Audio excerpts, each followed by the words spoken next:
महिमाओं कही जाए, जो कुछ कहूँ तेरी कृपा मैं क्यों कटी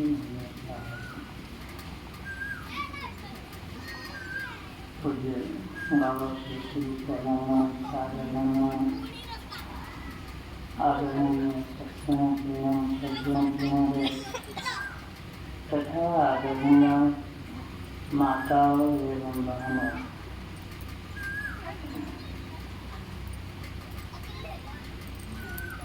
प्रतिवर्ष यहाँ पर अशोक बाबू के द्वारा मासिक सत्संग होता आ रहा है और लोग भी साथ देते हैं।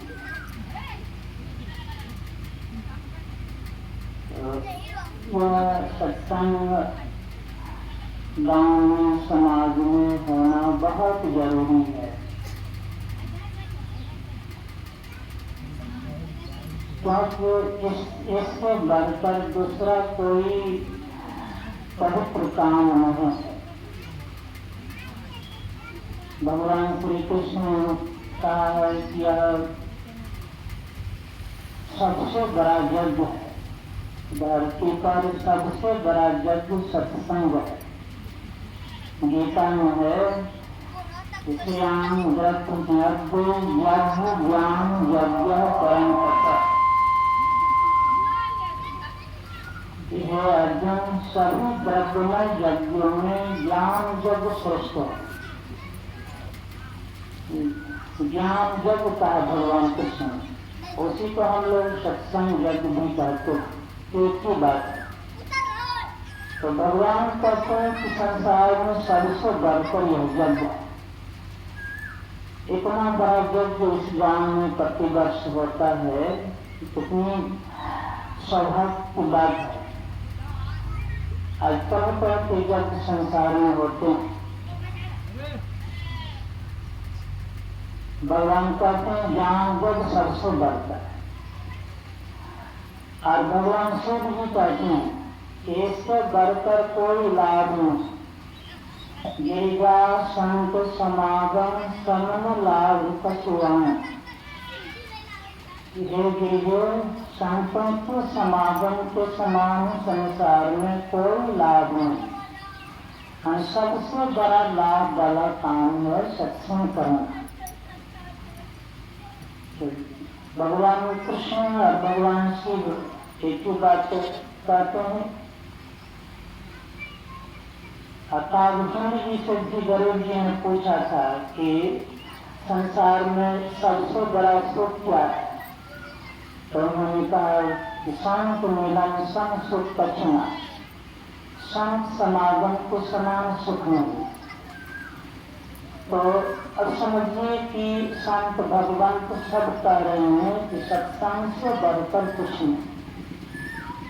इतना बड़ा आयोजन हर गाँव में होना चाहिए, सब लोगों को करना चाहिए। क्या लाभ होता है इसमें? तो गोस्वामी जी कहते हैं कि जो सत्संग विवेक न हो,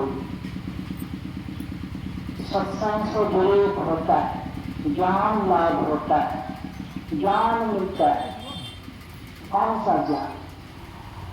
हम लोग मनुष्य हैं, तो मनुष्य वाला ज्ञान हमको होना चाहिए।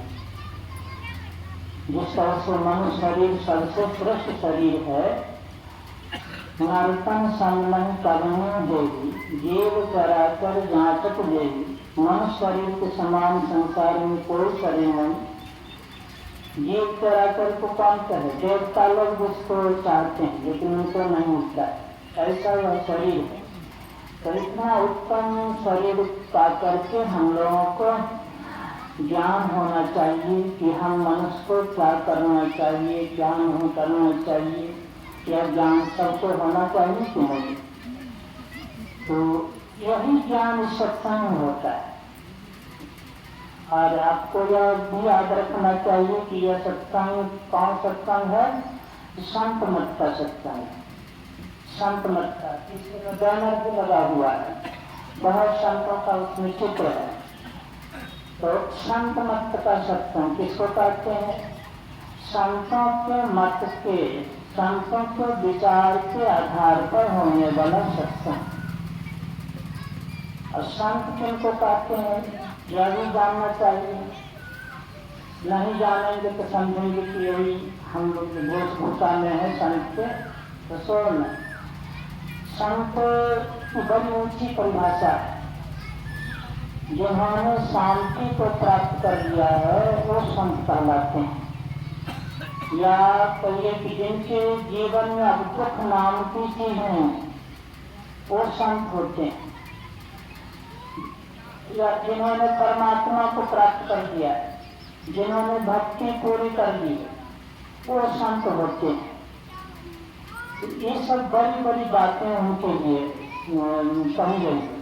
और अभी रामायण में भी हम लोग सुन रहे थे कि इतनी महिमा है उनकी, इतनी विशेषता है कि ब्रह्मा विष्णु महेश कवि पंडित और सरस्वती भी कहने में लग जाते।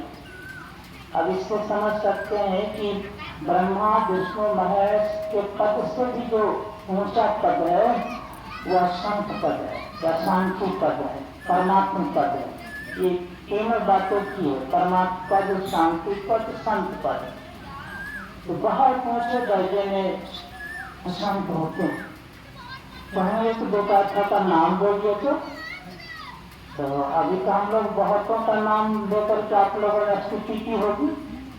भगवान बुद्ध का नाम लिए होंगे, शंकराचार्य जी महाराज, रामानंद जी महाराज, संत कबीर साहब, गुरु नानक साहब, गोस्वामी तुलसीदास जी महाराज, संत तुलसी साहब, दादू दयाल जी महाराज, नाभादास जी महाराज, सुंदरदास जी महाराज, सूरदास जी महाराज, रविदास जी महाराज, बाबा देवी साहब, महर्षि में ब्रह्मसी महाराज, ये लोग उतने ऊंचे दर्जे के संत थे।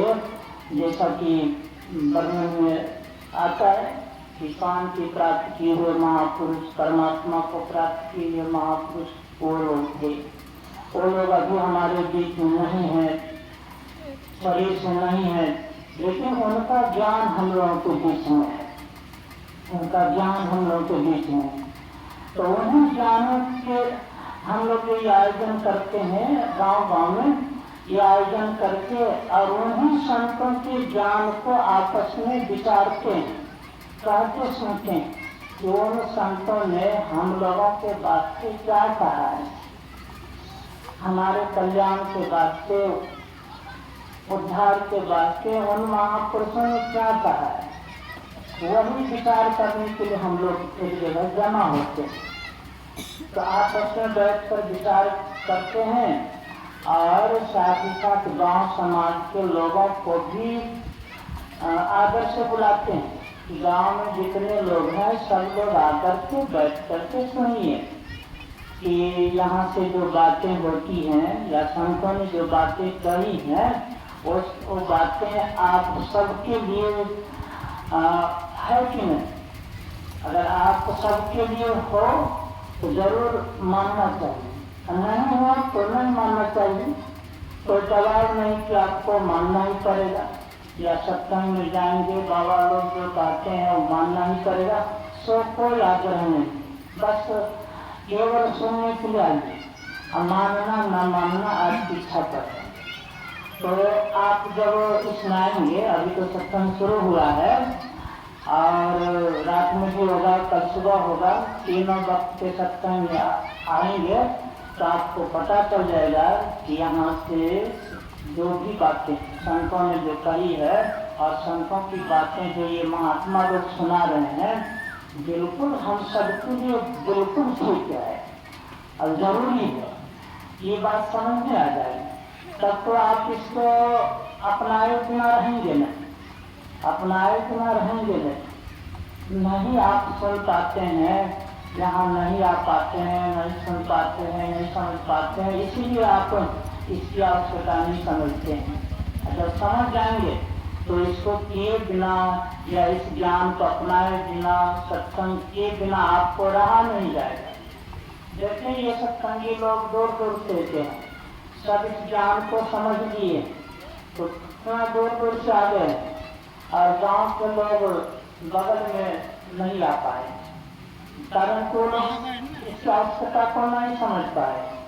समझते होंगे कि सत्संगी लोगों का अपना कोई खास कार्यक्रम है, ये लोग अपना बैठ कर कुछ कर रहे हैं, ये हमारे लिए इसकी जरूरत नहीं है।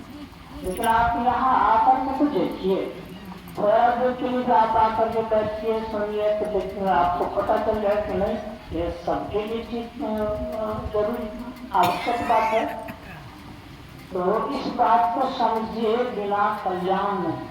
सब कोई कल्याण चाहते हैं, सुख चाहते हैं, शांति चाहते हैं, सब अशांति में दुख में पड़े तो असब से छूटना चाहते हैं।